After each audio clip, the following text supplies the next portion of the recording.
G'day, welcome back. I've just got back into Cairns after a trip to Cape York, taking the F150 and the Tanami 15L.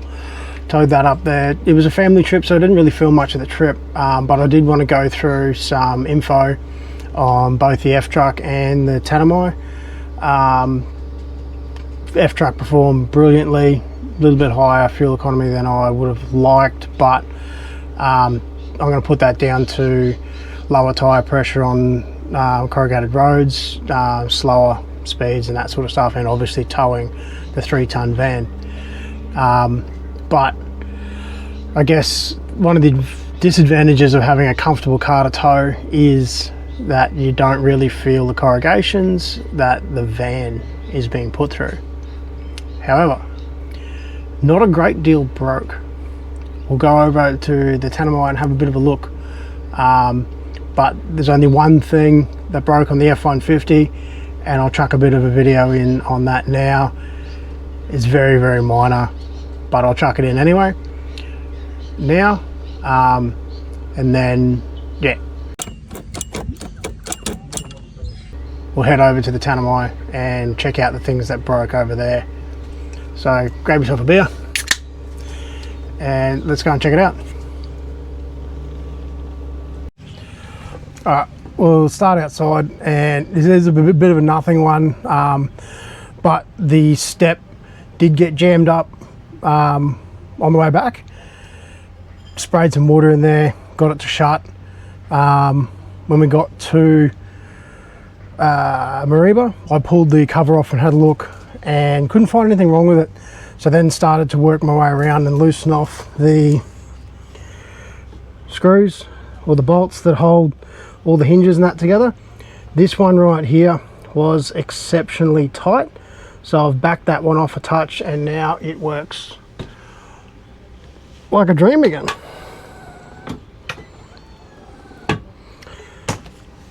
So that was an easy fix. Next up, inside, what we noticed, it's also coming into Mariba as well, just at the end of the trip. The Manager 30 reset itself, and the radio, well, we pulled up and the radio was running. Trying to figure out why that was. When we got to where we were going, it had reset itself again. So I started to fault find that and found one of the terminals on the battery bank had come loose. So they are, the battery banks for these are under the floor in the middle. So I ripped that up and tighten it back down.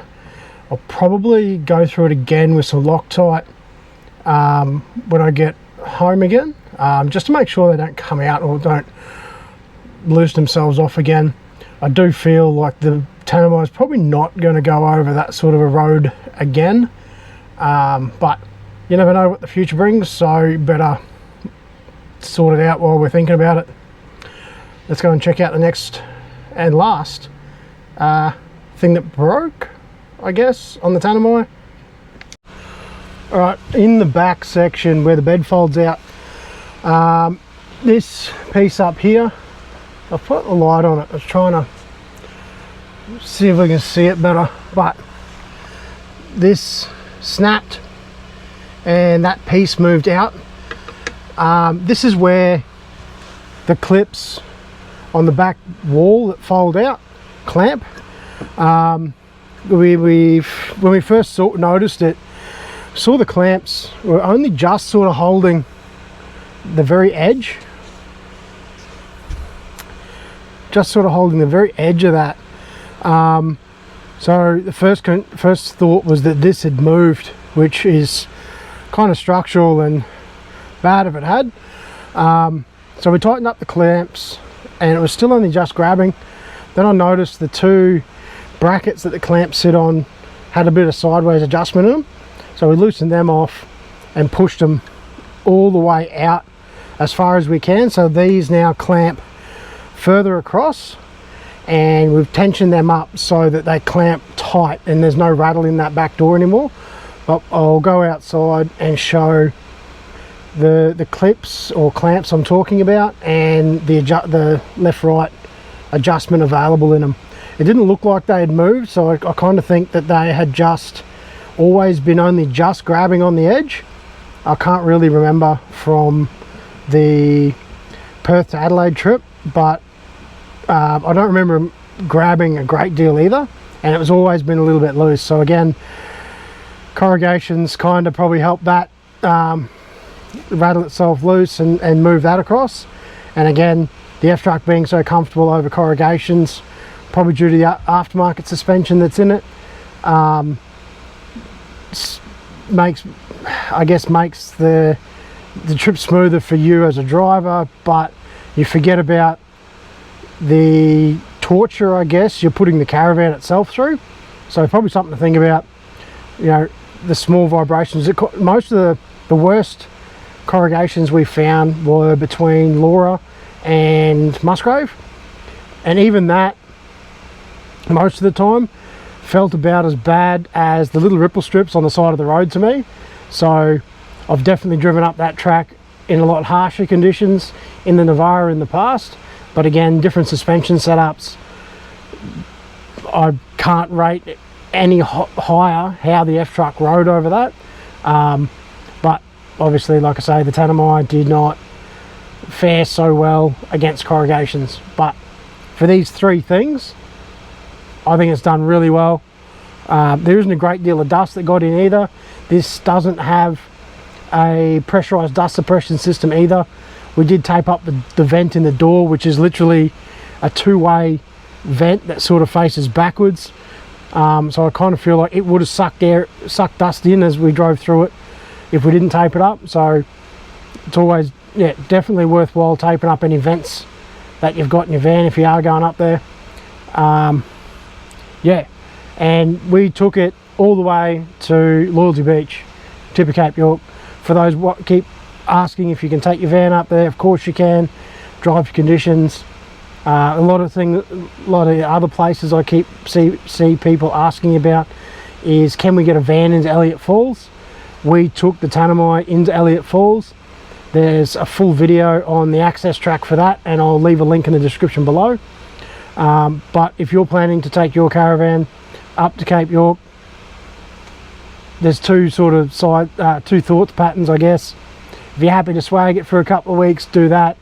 If you're happy to take your time, just take your time, drive your conditions, and she will be right. But let's go outside and check out the clips that I'm talking about, and before we wrap this up. All right, these are the clamps that hold the bottom of the bed in a vertical position when it's closed up, and they just clamp down. So you can see that clamps that other piece inside, but it was right over.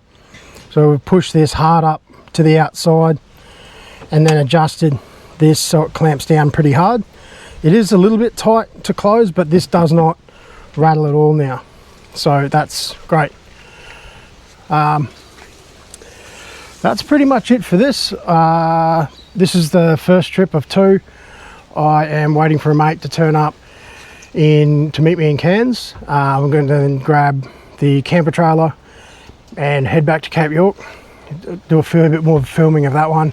We are doing Old Coach Road to start with. I'm still on the fence about the telly track. We're going to have a look at Palm Creek and see what that is like, and we'll go from there. If I can get through it with the F-Truck, and I don't think it's going to be too much of a drama, we'll probably do the whole telly track, bypass Gunshot. On the south section at least, I am a little bit concerned about like Cannibal Creek and Nolan's on the northern section, but we'll see what happens when we get there. All right, until next time, cheers. So one other thing before I go on the F-Truck, I wanted to just touch on the fuel economy, I guess. I checked, I was resetting one of the trips every fill, and the other one I reset in Mariba and then checked again when we got back to Mariba. So the worst fuel economy I was getting towing the 3-ton Tanami was on the way back from Cohen through to Mariba, which was 22.2 litres per 100, and total for the trip was 20.7 litres per 100. That's 2,397 kilometres with a total of 44 hours 35 minutes with the ignition on. Now we did actually have to idle the car for probably an hour and a half or so at Elliott Falls because we were running low on power in the Tanami because it had been super overcast for a number of days, but that's all part of it, I guess.